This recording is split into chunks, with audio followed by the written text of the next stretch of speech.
మన ముందున్నటువంటి ప్రశ్న వెల్లయ్యనాయక్ గారు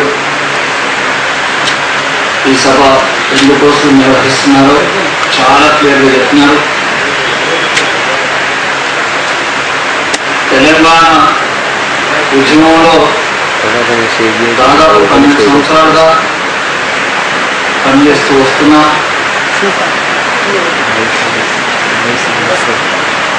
అన్ని జిల్లాలు తిరుగుతున్నాం.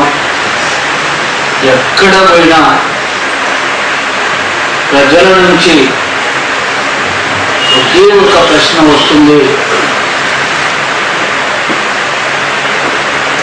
ప్రత్యేక తెలంగాణ రాష్ట్రం వస్తే ఎవరికి వస్తుంది? ప్రత్యేక తెలంగాణ రాష్ట్రం వస్తే ఎస్సీ, ఎస్టీ, బీసీ, మైనార్టీ మహిళలకు ఏం ఉడుకుతుంది?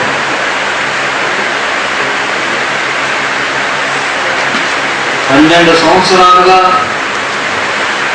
ఈ తెలంగాణ ఉద్యమంలో తిరుగుతూ ఈ ప్రశ్నకు సమాధానం చెప్పడానికి బహుశా ఈ సభ ఒక ఆరంభంగా ఉందని చెప్పి నేను భావిస్తున్నాను. మొదటి రోజులలో చాలామంది ఏ ప్రాంతానికి పోయినా, ఏ మండలానికి పోయినా నీళ్ళు వచ్చి ఏం చేస్తాయి, ఈ ప్రాజెక్టులు కడుతున్నారు కదా, ఈ ప్రాజెక్టుల నీళ్ళని మళ్ళీ పారేది దొరల పొలాలకే కదా, మళ్ళీ ఆ పొలాలలో మా అక్కలు నాట్లేస్తూ ఉంటే మేము దుఃఖులుడే కదా, మాకేమొస్తుందన్నా అని చెప్పి నన్ను మొట్టమొదటిసారిగా ఉద్యమం మొదలవుతున్న రోజులలో తెలంగాణ నుంచి యువకులు అడిగిన ప్రశ్న. నిజమే, తెలంగాణ రావడం అనేది ఇక్కడ ఒక మలుపు తిరిగింది. ఆరంభంలో వెల్లయ్యనాయక్ గారు అన్నట్టు ఈ ఆరంభం ఇది మొట్టమొదటిసారిగా తెలంగాణ వాదం దళిత బహుజనుల నుంచి ఆరంభమైందన్న విషయము చారిత్రాత్మకమైంది. ఈ ఆలోచన వచ్చిందల్లా మొదట దళిత బహుజనులకి వెనుకబడ్డ జాతుల నుంచి ఈ ప్రశ్న ఉత్పన్నమైంది. 40 ఏళ్లుగా అనేకమైన పోరాటాలు చేసిన తెలంగాణ ఆనాటి కమ్యూనిస్టు ఉద్యమాలలో కూడా భూమి వస్తుందంటే భూమి కోసం, వృత్తి కోసం, విముక్తి కోసం వివిధ పోరాటాలు నడిపినటువంటి తెలంగాణ ప్రజలకు భూమి రాలేదు కదా, వాళ్ళ ఆశలు కూడా ఏమీ నెరవేరలేదు. అయినా పట్టు విడిపడిన తెలంగాణ ప్రజలు నిరంతరం వాళ్ళ యొక్క స్వేచ్ఛ కోసం, తెలంగాణ విముక్తి కోసం, తెలంగాణలో ఉన్నటువంటి అహింస హక్కుల నుంచి దూరం కావడానికి పోరాటం చేస్తూ వస్తున్నారు. అందులో భాగమే ప్రత్యేక తెలంగాణ ఉద్యమం అనే విషయాన్ని నేను స్పష్టంగా చెప్పదలుచుకున్నాను. ప్రత్యేక తెలంగాణ ఉద్యమాన్ని ఏ భూమి కోసమైతే పోరాటాలు మొదలుపెట్టి భూమిని సాధించుకోలేకపోయినారు, ఆ ప్రజలే ఈనాడు మళ్ళీ మాకు తెలంగాణ కావాలి అని చెప్పి అన్నారు. ఒక్క విషయం చెప్తాను,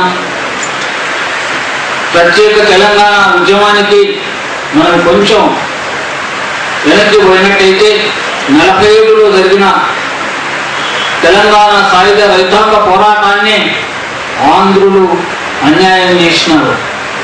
ఆంధ్ర నాయకత్వం ప్రత్యేక తెలంగాణ సాయుధ పోరాటంలో, తెలంగాణ రైతాంగ పోరాటంలోకి చొరబడి ఆ నాయకత్వాన్ని అభివృద్ధి చేసుకొని ఆనాటి నాయకులు తెలంగాణ ప్రజలు సాగిస్తున్నటువంటి ఆ సాయుధ పోరాటానికి, ఆ రైతాంగ పోరాటానికి నిర్భవతాకాలు ఇచ్చింది ఆంధ్ర నాయకత్వం. తెలంగాణలో మొట్టమొదటిసారిగా ఆనాటి భూస్వాములకు వ్యతిరేకంగా, ఆనాటి వాసవికానికి వ్యతిరేకంగా, ఆనాటి దోపిడీ పీడనలకు వ్యతిరేకంగా మొట్టమొదటిసారిగా తెలంగాణ ప్రజలు దుర్భర సంఘంతో మొదలైనారు. ఉత్పల సంఘంతో మొదలైన తెలంగాణ పోరాటం తెలంగాణ రైతాంగ సాయుధ పోరాటం దశగా ప్రయాణం చేసినారు. అంతటి మహత్తరమైన పోరాటం దేశ చరిత్రలో ఇక్కడ జరగలేదు. స్వతంత్ర ఉద్యమాలలో కూడా అంతటి పోరాటాన్ని మనం చూడలేదు. బలమైన ఉద్యమాన్ని ఆంధ్రులు మొదటి నుంచి కూడా తెలంగాణ వ్యతిరేకులను చెప్పడానికి ఇది ఒక ఉదాహరణగా నేను చెప్తున్నాను. తెలంగాణ సాయుధ రైతాంగ పోరాటానికి ఆంధ్ర అనే పేరును తగలబెట్టి ఆంధ్ర మహాసభ అని చెప్పి అటు దిక్కు మెలుపుకున్నారు. ఆంధ్ర అనే పదము తెలంగాణ సాయుధ రైతాంగ పోరాటానికి ఆంధ్ర పదం పెట్టవలసిన అవసరం ఏమొచ్చింది అని చెప్పి మనం ఈనాడు ప్రశ్నించవలసిన అవసరం ఉంది. అది మనం గమనించాం. తెలంగాణ ప్రజలు మళ్ళీ గమనించి తెలంగాణలో ఆనాడు మోసం చేసింది ఆంధ్రులే, ఈనాడు మళ్ళీ తెలంగాణలోకి త్వరబడి, మీకు తెలుసు, చాలా మంది పెద్దలకు తెలిసి ఉండవచ్చు, తెలంగాణ సాయుధ పోరాటం ఆగిపోయిన తర్వాత ఆంధ్రులు తెలంగాణలోకి వచ్చి ఇక్కడ భూములు ఎట్లా కబ్జా చేసినారో ఒక్క విషయం మీకు చెప్తాను. కృష్ణా జిల్లా, గుంటూరు జిల్లాకు సంబంధించినటువంటి ఆనాటి ఉద్యమకారులు, కమ్యూనిస్టు నాయకులు అనేక మంది భూములు కోల్పోయినారు. ఇల్లు కోల్పోయినారు. కొంత ఆస్తి నష్టం జరిగింది. ఉద్యమంలో పనిచేయడం వల్ల మాకు ఆస్తి నష్టం జరిగింది అని చెప్పి ఆనాడు తెలంగాణ సాయుధ పోరాటం ఆగిపోయి రెండు పాయలుగా చీలిపోయిన తర్వాత ఈ ప్రతిపాదన పెడితే ఒక వర్గం నాయకత్వం, మీకు భూములు పోతే పర్వాలేదు, మీకు భూములు ఇప్పిస్తాం. అగో భూములు ఎక్కడున్నాయని అంటే, మీరు తెలంగాణ జిల్లాలకు వెళ్ళండి, తెలంగాణ జిల్లాలలో మీకు కడెం ప్రాజెక్ట్ వస్తుంది, నిజాం సాగర్ ప్రాజెక్ట్ వస్తుంది. ఆ కడెం ప్రాజెక్ట్ ఆయకట్టు కింద నిజాం సాగర్ ఆయకట్టు కింద మీరు భూములు కొనుగోలు చేసుకుంటే చౌక ధరలో మీకు భూములు దొరుకుతాయి. అక్కడ ఉండి అన్న తర్వాత మీరు మొత్తము ఆంధ్రులు గూడాలుగా ఈ తెలంగాణ ప్రాంతానికి వచ్చినారు. వచ్చిన వాళ్ళు బతకడానికి వచ్చిన వాళ్ళు బతుకుతున్నారా అని అంటే అది కాకుండా మొత్తం రాజ్యాధికారాన్ని చేజిక్కించుకున్నారు. తెలంగాణ వాళ్ళ దృష్టిలో తెలంగాణ ప్రజలంటే 2వ తరగతి పౌరులుగా మనల్ని మార్చిపారేసినారు. ఈ విషయాన్ని మనం గమనించకపోయినా తెలంగాణ ప్రజలు గమనించి ప్రత్యేక తెలంగాణ రాష్ట్రం సాధ్యమైతేనే వీటన్నిటికీ పరిష్కారం దొరుకుతుంది అని చెప్పి ప్రజలు ఈనాడు ప్రత్యేక తెలంగాణకు అప్పం కట్టడానికి, ప్రత్యేక తెలంగాణ రాష్ట్రాన్ని సాధించుకోవడానికి సిద్ధపడుతున్నారని చెప్పి మీకు నేను మరొకసారి విన్నవించుకుంటున్నాను. ఈరోజు గద్దర్ ప్రజా యుద్ధనౌక ఆయన మీద కాల్పులు జరిపినారంటే ఆ కాల్పులకు తెలంగాణ వాదానికి సంబంధం ఉంది.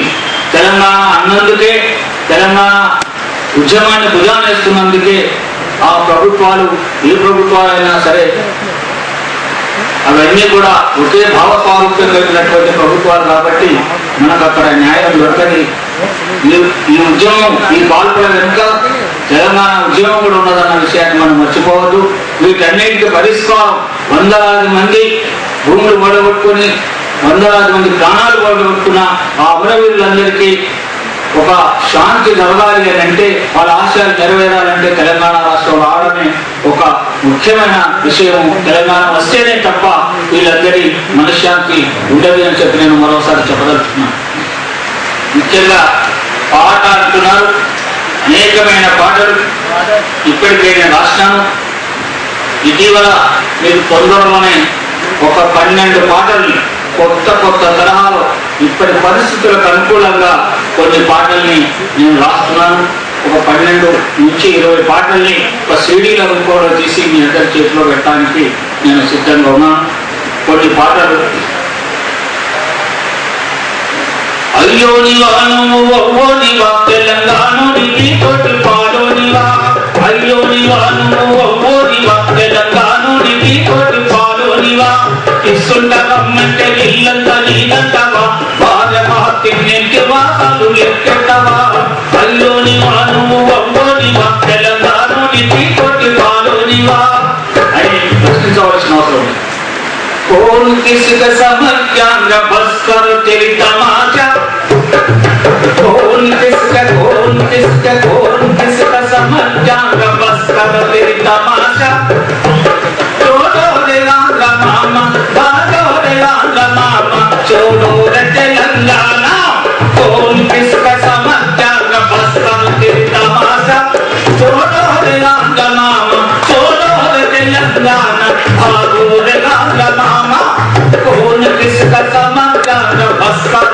తమాష ఇలాంటి చదువుతామైనటువంటి పాటలు, అనేకమైన పాటలు సేకరించిన ఉత్తమమైన పాటలన్నింటినీ మీ అందరికీ అందిస్తాను మీకు ఆశిస్తున్నాను. ముఖ్యంగా నేను చెప్పవలసింది ఏమిటంటే, ఒక అవసరం, ఒక చారిత్రకమైన అవసరం వచ్చింది.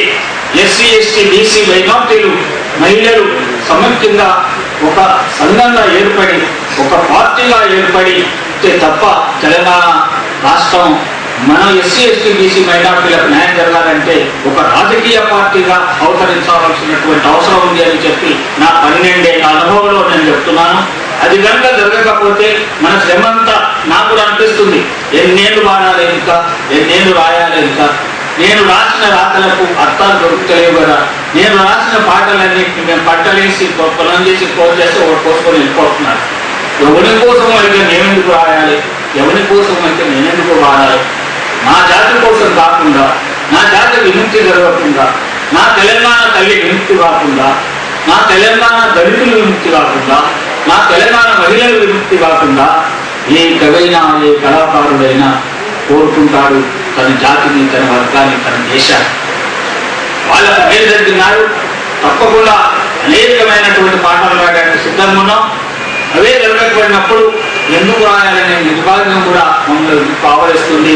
ఆ సమయంలో ఈ సభను చూసినప్పుడు నాకు ఒక ఆశ ఎదురుస్తుంది, తప్పకుండా విజయం వరిస్తుందని, తప్పకుండా ఎస్సీ ఎస్టీ బీసీ మైనార్టీలు తెలంగాణను విముక్తి చేస్తారని, విముక్తి చెయ్యాలని ఆశిస్తూ ఈ అవకాశం ఇచ్చినందుకు మీ అందరికీ మరొకసారి ధన్యవాదాలు.